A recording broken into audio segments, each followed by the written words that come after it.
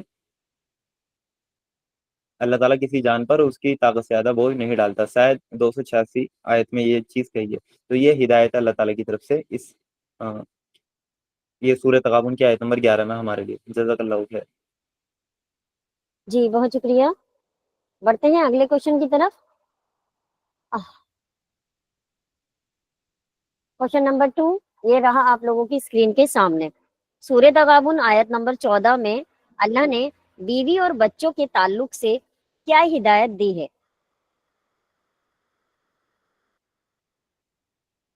تو پہلا hand raise ہے ہمارے سامنے سسٹر ارم نور کا. تو میں گزارش کروں گی کہ آپ سے کیا آپ آنسر کر سکتے ہیں. السلام علیکم. وعلیکم السلام. سورہ تغابن آیت 14 میں اللہ نے بیوی اور بچوں کے تعلق سے یہ کہا ہے کہ تمہارے بیوی اور بچوں میں کچھ ایسے بھی لوگ ہوں گے جو تمہارے دشمن ہوں گے. مطلب بیوی اور بچے اگر انسان کو اللہ کی نافرمانی کرنے پر مجبور کر دیں تو وہ تمہارے دشمن ہیں, اور اگر وہ اس کے بعد اپنی خطا کی معافی مانگ لیں تو انہیں معاف کر دینا چاہیے. بیوی اور بچے دنیا میں اللہ نے مال اور اولاد کو دنیا میں آزمائش کے طور پر بھیجا ہے, اور جو اس آزمائش پر پورا اتر جائے گا اللہ اسے بہت اجر و ثواب دے گا. جزاک اللہ. جی بہت شکریہ سسٹر ارم. اگلا ہینڈ ریز ہے سسٹر گلفشا پروین کا. السلام علیکم ورحمۃ اللہ وبرکاتہ. وعلیکم السلام ورحمۃ اللہ وبرکاتہ. اللہ نے بیوی اور بچوں کے تعلق سے کیا ہدایت دی؟ اس آیت میں اللہ تعالیٰ بیوی اور بچے یعنی کچھ اس میں سے کچھ بیوی اور بچے ہو سکتے ہیں. ایسا نہیں ہے کہ سبھی گھروں میں بیوی اور بچے ہمارے دشمن ہو جائیں گے, لیکن نہیں, اس میں کوئی بھی ہماری ہو سکتا ہے کہ اگر انسان اللہ کی راہ پہ چلنا چاہے تو اسے لوگ گمراہ کرتے ہیں کہ نہیں ایسا تو ہو جائے گا, کوئی بات نہیں, آج کا دن ہے, گناہ کر لو, اسے گمراہ کرتے ہیں. لیکن ہمیں ایسا نہیں کرنا. اگر وہ ہمارے ساتھ غلط کر بھی رہے ہیں تو ہمیں انہیں بھی صحیح راستہ بتانا ہے اور انہیں معافی اور درگزر سے کام لینا ہے. اس کی مثال ہم ایسے بھی لے سکتے ہیں کہ اگر نان مسلم ہے وہ ایمان لے آئے اور ان کے بیوی بچے بت پرستی پر ہی ہیں تو وہ اس کو مجبور کریں گے کہ کس دین میں تم پہنچ گئے, واپس اپنے بت پرستی میں آؤ, تم نے یہ غلط راستہ اختیار کر لیا ہے. وہ کچھ بھی کر سکتے ہیں, لیکن ایسا نہیں کرنا, ایمان سے نہیں ہٹنا. وہ تمہیں ایمان سے ہٹا کر کفر پہ لے جائیں لیکن تمہیں اپنا ایمان نہیں چھوڑنا ہے, اور ایسا بھی نہیں ہے کہ تم انہیں مارنے پیٹنے لگو. اگر وہ تمہارے ساتھ برا کر رہے ہیں تو انہیں بھی ہدایت دو, ہدایت کا راستہ بتاؤ, ان کے ساتھ صحیح سلوک کرو اور مارنے پیٹنے نہ لگ جاؤ. معافی اور درگزر سے کام لو. اللہ تعالیٰ معافی اور درگزر کرنے والوں سے محبت کرتا ہے. تو ہمیں اس سے یہی سیکھ ملتی ہے کہ اللہ تعالیٰ معاف کرنے والوں کو پسند کرتا ہے. جزاک اللہ. جی بہت شکریہ. اگلا ہینڈ ریز ہے سسٹر عرشی فاطمہ کا.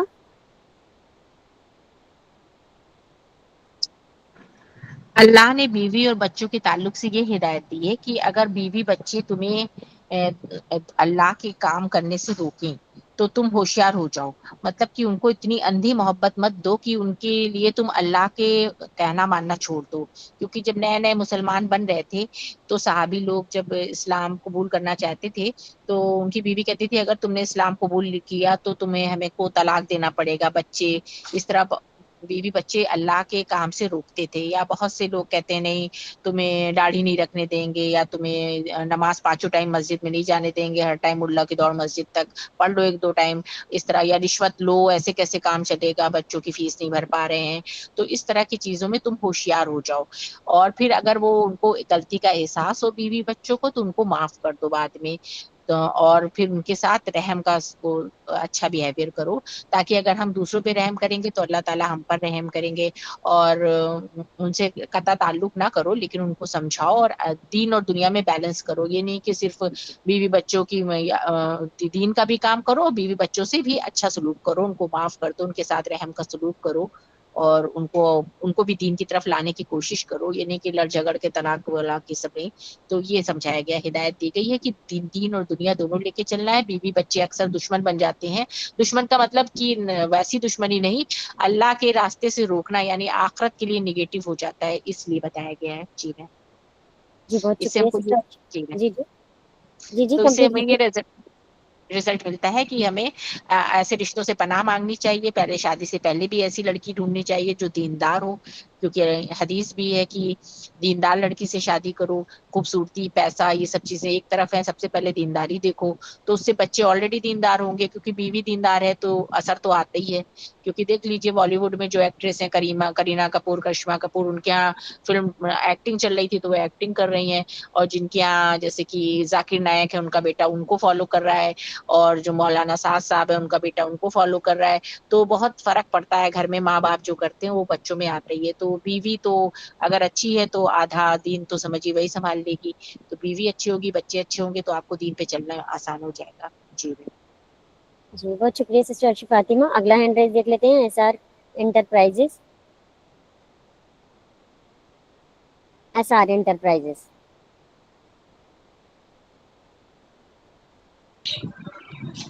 السلام علیکم. وعلیکم السلام. سورۃ تغابن کی آیت نمبر 14 میں اللہ تعالیٰ نے فرمایا ہے کہ ہمیں بیوی اور بچوں جو ہمارے دشمن ہوں گے، اللہ تعالیٰ کی راہ پر چلنے کے لیے انہیں بتانا چاہیے. حالانکہ ایسا ہوتا ہے عام طور پر کہ کبھی کبھی انسان جو بیوی بچے جو ہوتے ہیں وہ غلط راہ پر چل رہے ہوتے ہیں، اور جو گھر میں ایک مطلب جیسے کہ شوہر ہوتے ہیں یا جو ایک جینٹس ہوتا ہے، آدمی ہوتے ہیں، وہ دین کی راہ پہ چل رہے ہوتے ہیں. بچے ان کو بولتے ہیں ارے آپ یہ کیا کر رہے ہو، یہ کرنے سے کچھ نہیں ہوتا ہے. تو اگر آپ کے بچے آپ کو روک رہے ہیں آپ کے دین سے، تو آپ کو انہیں ڈانٹنا چاہیے، انہیں بتانا چاہیے کہ بھئی آپ غلط راہ پہ چل رہے ہو. آپ کو اللہ کی راہ کے لیے جھکنا چاہیے، اللہ کے دین کے لیے جھکنا چاہیے. لیکن عام طور پر ہم لوگ کیا کرتے ہیں، ہم اپنے بیوی بچوں کے ہی ساتھ دیتے ہیں کہ بھئی ہمارے بچے اس راہ پہ چل رہے ہیں ٹی وی دیکھنے، تو ہم ٹی وی دیکھنے دیتے ہیں ان کو. لیکن ہم یہیں پہ غلط ہوتے ہیں. اگر ہمیں پتہ ہے کہ ہمارے بچے دین کو چھوڑ کر، نماز کلام پاک کو چھوڑ کر، ایک اللہ کی راہ کو چھوڑ کر ایک الگ راہ پر چل رہے ہیں جو ہم اصل میں دین کی راہ ہے ہی نہیں، یعنی ہمارے گھر کا جو ماحول ہے وہ ہم نے ہی ایسا کریٹ کیا ہوا ہے کہ ہمارے بچے پھر وہ ہم پر حاوی ہو جاتے ہیں کہ بھئی نہیں آپ یہ غلط کر رہے ہو، آپ نماز کے لیے جا رہے ہو، نہیں پاپا کوئی نہیں، ایک وقت کی نماز چھوڑ دو. لیکن یہ غلط ہے. اس راہ پر آپ انہیں ڈانٹو، جو باتیں آپ مارو نہیں، آپ ان کو ڈانٹو. اگر آپ کے ڈانٹنے سے ان نہیں سمجھ میں آ رہے تو آپ پھر بھی ان کے سامنے نماز پڑھو، اللہ کو یاد کرو. تو ایک نہ ایک وقت ایسا آتا ہے کہ وہ بیوی بچے خود ہی سوچیں گے کہ اللہ ہم نے ان کو اتنا منع کیا ہے، یہ پھر بھی اسی راہ پہ چل رہے ہیں، کچھ نہ کچھ تو بات ہوگی نا.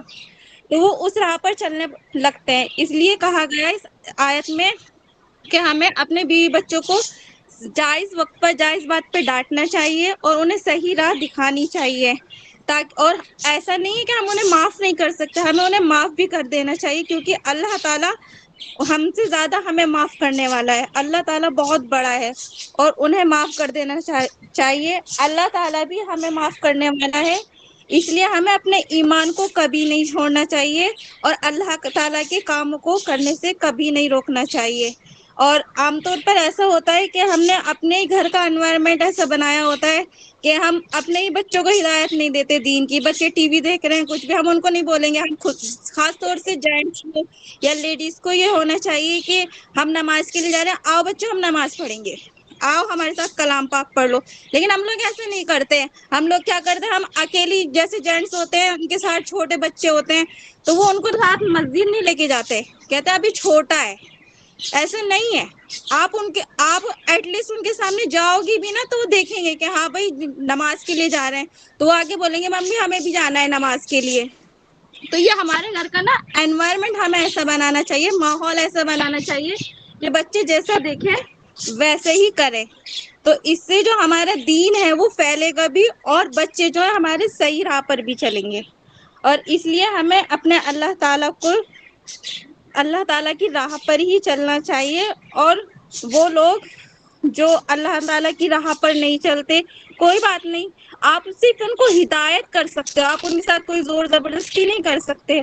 آپ ان کے دل میں بھی اللہ تعالیٰ کسی نہ کسی دن ڈال ہی دے گا کہ وہ بھی آپ کی راہ پر چل سکے، پر آپ کو اپنے جو اعمال ہے، اپنا دین ہے، وہ نہیں چھوڑنا ہے، ٹھیک ہے؟ اور اسی لیے اللہ تعالیٰ نے کہا ہے کہ اگر آپ کے بیوی بچے اس میں رکاوٹ بننے ہیں تو آپ ان کو نظر انداز کرو، اور بلکہ آپ اگر اچھا کرو گے تو کل وہ بھی اچھا کریں گے، اس لیے وہ بھی دین کی راہ پر چل جائیں گے۔ اور خاص طور سے آج کل ایسا ہوتا ہے کہ جب لوگ رشتے کے لیے آتے ہیں تو وہی پوچھتے ہیں کہ مال دولت کتنا ہے۔ یہ آج کل کوئی یہ نہیں پوچھتا کہ آپ کی بیٹی نے کلام پاک پڑھا ہوا ہے، یا آپ کا بچہ 5 وقت کی نماز پڑھتا ہے، نہیں، یہ کوئی نہیں پوچھتا کہ آپ کے یہاں گھر کتنا ہے، آپ کتنی دولت دو گے۔ ارے دولت تو دنیا میں رہ جائے گی رکھی ہوئی، یہ کوئی نہیں سوچتا۔ اس لیے آج کل ہر ماں باپ کو چاہیے کہ وہ اپنے بچے کے لیے، چاہے وہ بیٹی ہو یا بیٹا ہو، بس ایٹ لیسٹ اتنا پوچھیں کہ کیا نام ہے، کیا آپ کی بچی کلام پاک پڑھتی ہے، کیا آپ کی بچی 5 وقت کی نماز پڑھتی ہے۔ آپ کا ایٹ لیسٹ یہ لڑکوں کے لیے بھی ہے کہ کیا آپ کا جو بچہ ہے وہ نماز پڑھتا ہے یا کلام پاک پڑھتا ہے۔ ہمیں یہ نہیں پوچھنا چاہیے کہ بھائی آپ کتنا کما رہے ہو، کیا ہماری بیٹی کو پیسے دے پاؤ گے، نہیں، ارے جب آپ اللہ کو یاد کرو گے تو اللہ تعالیٰ رزق خود بھیج دے گا۔ تو یہی اس حدیث میں بتایا گیا ہے کہ ہمیں اللہ تعالیٰ پر بھروسہ کرنا چاہیے، اور ہمیں دین جتنا پھیلا سکے اس دنیا میں اتنا پھیلائیں، لیکن کسی کے بہکاوے میں نہ آئے، چاہے وہ آپ کے بیوی ہو یا بچے ہو یا کوئی رشتہ دار ہو یا کوئی ایسا انسان جو آپ کو دیکھ کر آپ کو ٹوک رہا ہے۔ ارے آپ کیوں جا رہے ہو بھائی، کیوں ایک نہ ایک دن وہ ٹوکتا رہے گا، ایک دن خود ہی سوچے گا ارے نہیں یار میں اس کو اتنا ٹوکتا ہوں، نہیں، یہ کچھ نہ کچھ تو بات ہوگی کہ میں مسجد میں چلا ہی جاتا ہوں آج نماز کے لیے۔ تو یہی بات ہے، اس میں یہی بتایا گیا ہے کہ اگر آپ کو اپنے گھر کے انوائرمنٹ کو صحیح رکھیں گے تو انشاءاللہ تعالی آپ کی آنے والی نسلیں بھی اور آپ بھی دین کی راہ پر چل سکیں گے۔ جزاک اللہ خیرا۔ جی بہت شکریہ۔ اگلا ہینڈ ریز ہے امان محمد۔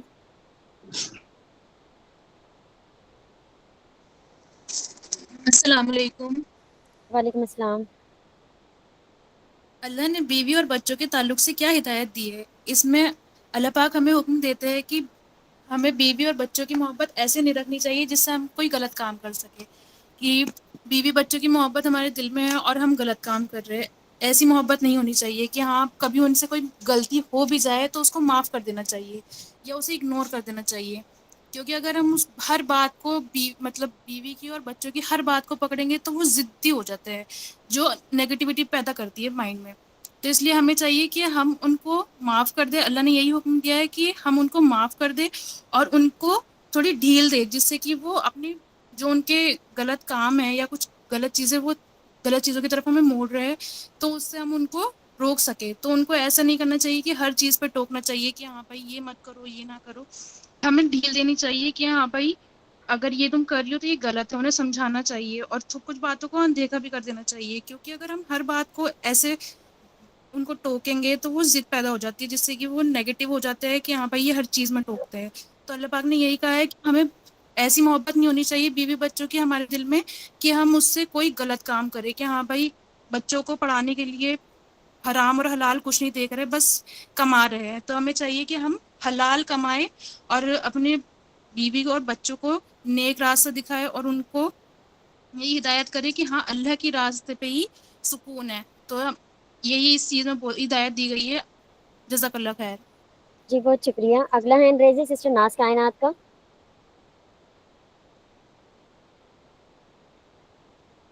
جی، اللہ نے بیوی اور بچوں کے تعلق سے کیا ہدایت دی ہے؟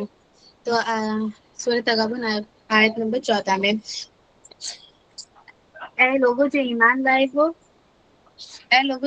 لائے ہو تمہاری بیویاں اور تمہاری اولاد میں سے کچھ تمہارے دشمن ہیں، ان سے ہوشیار ہو، اور اگر تمہیں معافی اور تم نے تم معافی اور درگزر سے کام لو اور معاف کر دو تو اللہ غفور الرحیم ہے. تو یہ آیت جب نازل ہو رہی تھی، جب مکہ میں دین کا دعوت عام ہو رہا تھا، تو جو ایمان لے کے آ رہے تھے ان لوگوں کے ساتھ میں یہ ہو رہا تھا کہ کچھ کی بیویاں ایمان لے کے آ رہی تھی تو کچھ کے شوہر نہیں، اور کچھ کے شوہر تو بیویاں نہیں لے کے آ رہی تھی، بیٹے لا رہے تھے، کچھ کے تو ماں نہیں لا رہی تھی، اور ماں لے کے آ رہی تھی تو باپ نہیں لے کے آ رہے تھے. ایسا ان کے ساتھ ہو رہا تھا. تو یہ آیت ان کو ہدایت دینے کے لیے نازل ہوا تھا کہ ہوشیار ہو جاؤ، ہوشیار رہو، کہیں تم ان کی جو ہے محبت میں اللہ کی نافرمانی میں نہ ڈال دیں.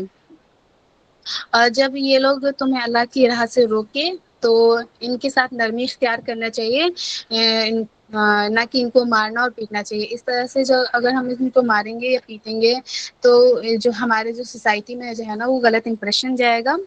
تو ان کے ساتھ ہمارا جو ہے نرمی اور معافی اور درگزر کے ساتھ ہمیں ان کے ساتھ کام لینا چاہیے. اور جب ہم اگر آپ کی بیوی کافر ہے اور آپ کسی اسلامی تحریک سے جڑے ہوئے ہیں تو ہمیں یہ کرنا چاہیے کہ ہمیں اپنی جو اسلامک پلاننگ وغیرہ جو ہے اپنی بیوی کو نہیں بتانا چاہیے، اگر ہماری وہ جو بیوی اگر کافر ہے تو. جی جزاک اللہ خیر. جی بہت شکریہ سسٹر ناز کائنات. اگلا ہینڈ ریز ہے سسٹر مینا خالق کا. جی، اللہ تعالیٰ اس آیات میں ہدایت دے رہے ہیں کہ بیوی اور بچے کبھی کبھی ایمان اور دین کے راستے میں رکاوٹ بن سکتے ہیں، ان کی باتوں میں آ کر اللہ کی اطاعت سے دور نہیں ہونا ہے، لیکن اگر وہ غلط کر رہے ہیں تو ان سے نفرت بھی نہیں کرنی ہے، محبت سے پیار سے انہیں ان کے پاس رہنا ہے اور ہوشیار سے زندگی گزارنی ہے تاکہ دین اور گھر دونوں بچا رہے. جی جزاک اللہ خیر. جی بہت شکریہ سسٹر مینا. اگلا ہینڈ ریز ہے سلیم سر کا.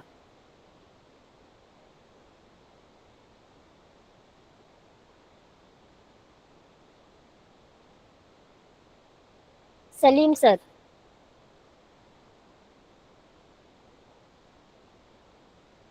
سلیم سر.